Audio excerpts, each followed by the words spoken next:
Quiet, numbskulls, I'm broadcasting. Ben Sorensen's Real Country Interviews, bringing you the stars of country. It's Ben Sorensen here, and this is my Real Country, and today we have a Star Maker Finalist.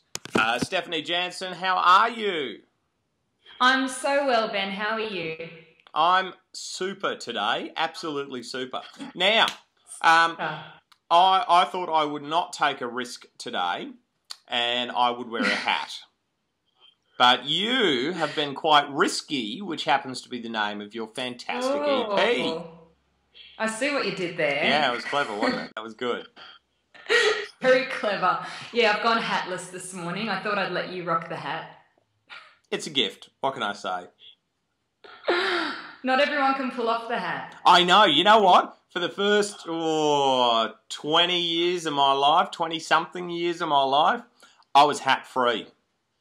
I think a lot of it got to do with owning it. You've got to own the hat. You do. You've got to say, I'm wearing a hat.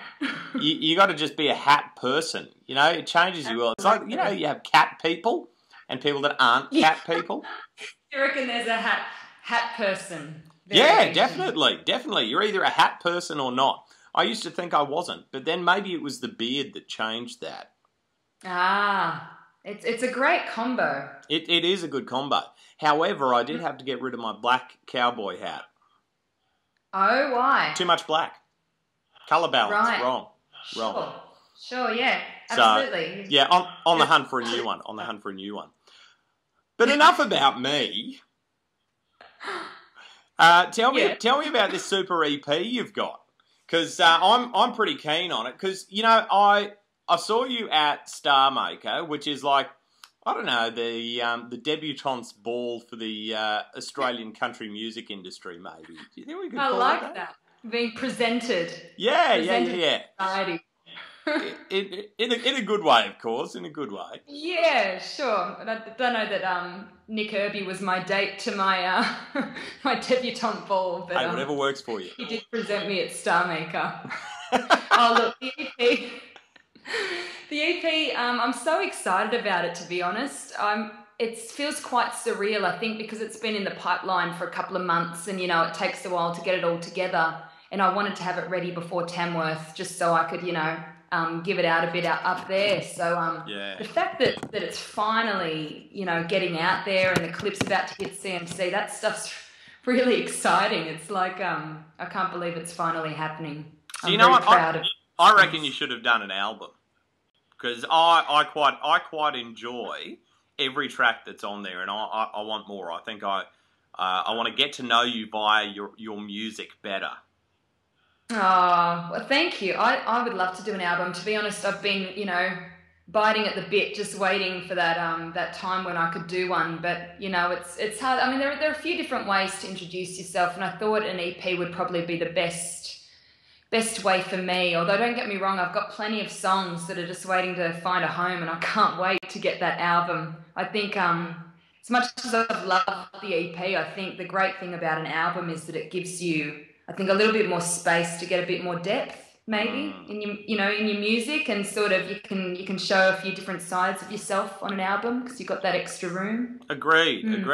But you've shown quite a few different sides of yourself in your EP, and you've also done some really, I'd call them clever co-writes. Alan Caswell. Isn't he just the most amazing guy to write with? Isn't he gorgeous? I love Alan. He's incredible. I'm so lucky. I was just speaking to him, actually. He called just before this. I was just speaking to him this morning, and he's been such a generous supporter of me, you know, and him and Marion, his wife, and we continue to write like every week, every 2 weeks, wow. And I love writing with him. It's so much fun. And someone else who's a lot of fun is Tamara Stewart.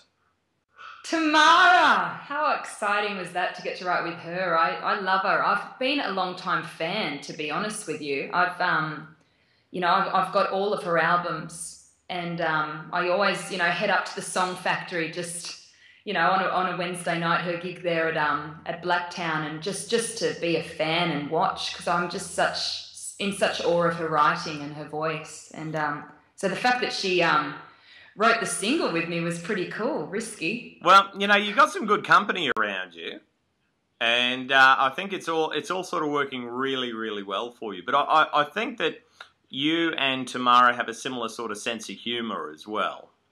Yeah, definitely. And that really comes out in Risky. So can you tell me a little bit more about the song? Yeah, I'd love to. Risky, it was the last song we wrote for the EP, actually. I had these sort of 4 songs and I thought, yep, you know, I'm really happy with this little group, but something's missing. And I felt that what I was missing was that sort of song that said, here I am, this is what I'm about, this is the way I like to live my life. And, you know, for me, I've never really been one of those people that likes tradition or doing the conventional thing, you know, doing the sensible thing, getting a sensible job, you know. I mean, I studied philosophy at uni, so that can probably tell you that a stable income was never one of my priorities. Actually, you know, the most interesting thing, because I'm a philosophy fan myself. Ooh, and I could tell beard in the hat, you see. Yeah, there you go. Beard, hat, and alcohol. That's all you need for philosophy. But the world's top 2 economists both have degrees in philosophy. Okay, there you go. Thank you. So philosophy and economics go together very, very well. Philosophy and sociology go together very, very well. So philosophy and life go together really well. I love it. I think one of the things I got from my philosophy degree is the sort of courage to think outside the box a little bit, you know. I still think philosophy degrees are very funny, though. Because you have an organised, conventional degree for something that really should be taught or experienced at a round table or underneath a tree with Aristotle. I know. Well, it's true. I suppose we all do a bit of that too, though, in the uni bar on our breaks, you know. There's that beer holding type of philosophy that's just as important. Yes, it is. It is. At 2 a.m, drowning one's sorrows. That's philosophy too, isn't it? Surely. Well, that explains why you write so well and so interestingly, if you've managed to survive 4 years of philosophy. But we were getting actually to the basis of the song, how you were unconventional. And philosophy's very unconventional. So is country music when you think about it. Yeah, absolutely. Absolutely. No, I think I don't know. I suppose I'm lucky in the sense that my parents and my family, the people around me have always encouraged me to follow my heart, if I could use that old cliche. And I really feel like I'm in a great place with my music. And I suppose going back to Risky in particular, that song I think is.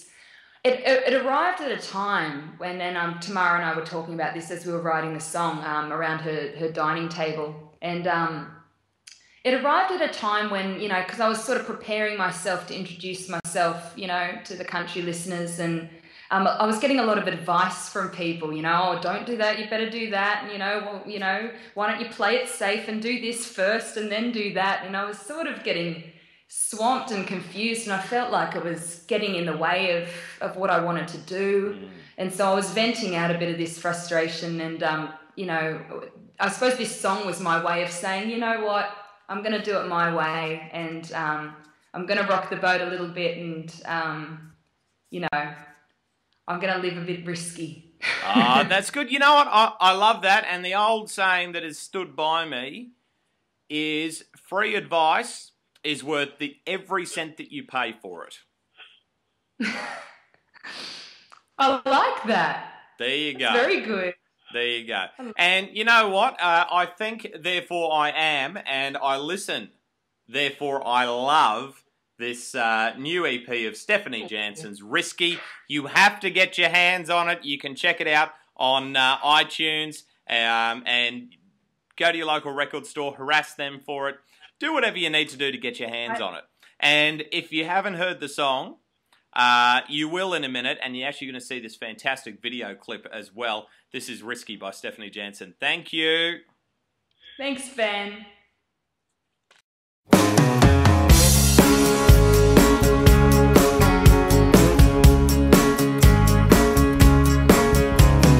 Weatherman and told me straight up, sold me something about rain on my parade.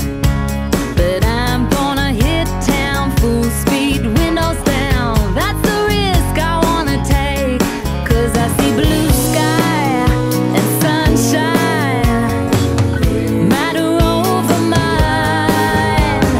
I don't believe in fate or that luck will either hit or miss me. Yeah, I won't sit around and wait. I'm gonna make a little, break a little, love a little, live a little risky.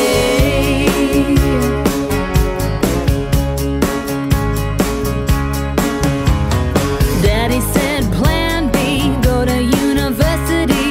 That guitar won't pay the bills. Well, I played that game for years in a frame. Now I'm off to get my thrills, 'cause I see blue sky and sunshine in the rhythm and rhyme. I don't believe in fate or that luck will either hit or miss me. Yeah, I won't sit around and wait. I'm gonna make a little, break a little, love a little, live a little risky.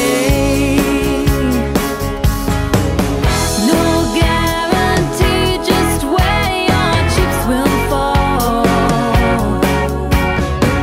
So pick up the reins and drop the crystal ball.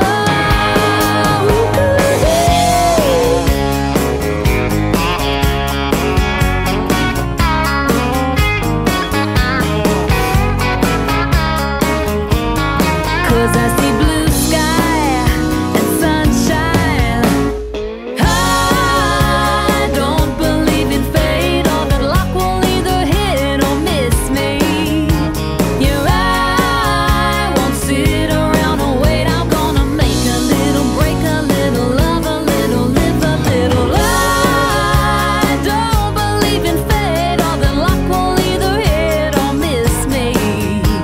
Yeah, I won't sit around and wait. I'm gonna make a little, break a little, love a little, live a little risky.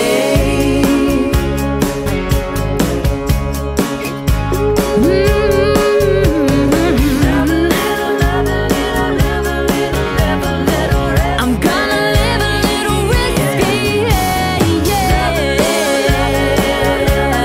Live a little risky. Live a little risky.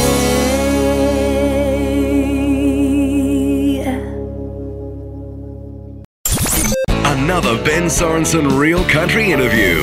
Hear this interview and many more at www.realcountrymix.com.